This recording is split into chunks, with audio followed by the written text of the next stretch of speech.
जय माता दी दोस्तों, कैसे हैं आप लोग। दोस्तों, करवा चौथ के बाद अब संतान की दीर्घायु के लिए रखा जाने वाला व्रत अहोई अष्टमी आ रहा है। हर साल कार्तिक मास के कृष्ण पक्ष के अष्टमी तिथि के दिन अहोई अष्टमी का व्रत रखा जाता है, यानी कि इस साल यह व्रत 8 नवंबर को रखा जाएगा। महिलाएं इस दिन अपनी संतान की दीर्घायु और सुखी जीवन के लिए सारा दिन निर्जला व्रत रखती हैं और शाम को अहोई माता का पूजन करती हैं। साथ ही तारे को देखकर व्रत को तोड़ने का विधान है। आइए अब जानते हैं अहोई अष्टमी का शुभ मुहूर्त और व्रत की कथा। दोस्तों, 8 नवंबर सुबह 7:29 में अष्टमी तिथि का प्रारंभ हो रहा है, जो कि 9 नवंबर सुबह 6:50 में समाप्त हो जाएगी। पूजा का शुभ मुहूर्त रहेगा 8 नवंबर शाम 5:37 से शाम 6:56 के बीच।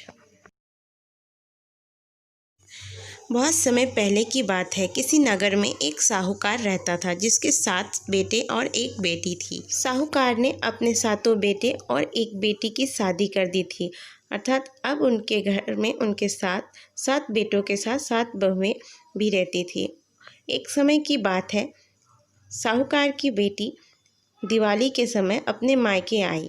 दिवाली पर घर को लीपना था, इसलिए साहूकार की 7 बहुएं जंगल से मिट्टी लाने के लिए चल पड़ी। ये देखकर उनकी जो ननद थी, जो कि ससुराल से मायके आई हुई थी, वो भी उनके साथ चल पड़ी। साहूकार की बेटी जहाँ मिट्टी काट रही थी, उस स्थान पर स्याहू अपने 7 बेटों के साथ रहती थी।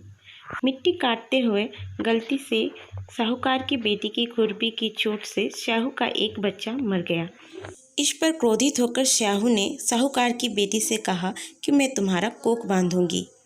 स्याहू का वचन सुन के साहूकार की बेटी घबरा जाती है और वो अपने 7 भाइयों से पूछने लगती है कि क्या वो उनके बदले अपना कोख बंधवाने के लिए तैयार है।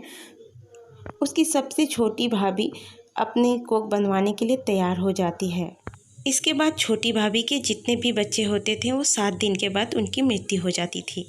7 पुत्रों की मृत्यु होने के बाद उसने पंडित जी को बुला के इसका कारण पूछा। पंडित ने उसे सूरी गाय की सेवा करने की सलाह दी। सूरी छोटी भाभी की सेवा से प्रसन्न होती है और उससे पूछती है कि तू किस लिए मेरी इतनी सेवा कर रही है, क्या तेरी कोई इच्छा है? अगर तेरी कोई इच्छा है तो मुझसे जरूर मांग ले। साहूकार की बहू ने कहा कि स्याहू माता ने मेरे गर्भ बांध रखे हैं, जिसकी वजह से मेरी संतान नहीं हो पा रही है। अगर आप मुझसे प्रसन्न हैं तो आप स्याहू माता से बोलकर मेरा गर्भ खुलवा दीजिए। गौ माता ने उसकी बात मान ली और उसे अपने साथ स्याहू माँ के घर, यानी कि 7 समंदर पार, अपने साथ लेके जाने लगी। रास्ते में दोनों थक जाते हैं और एक जगह पे विश्राम करने लगते हैं। तभी साहूकार की बहू की नज़र एक और पड़ती है, जहाँ एक सांप गरुड़ पंखनी के बच्चों को डसने के लिए जा रही होती है। इतने में छोटी बहू सांप को मार डालती है। तभी वहाँ पे खून फैला हुआ देखकर उसे लगता है कि छोटी बहू ने उसके बच्चों को मार डाला है, और तभी वो गरुड़ पंखनी छोटी बहू के ऊपर अपनी चोंच से प्रहार करने लगती है। तभी छोटी बहू उसे बताती है कि उसने उसके बच्चे की जान बचाई है। गरुड़ पंखनी इससे खुश होती है और उसे सुरही सहित स्याहू के घर पहुंचा देती है।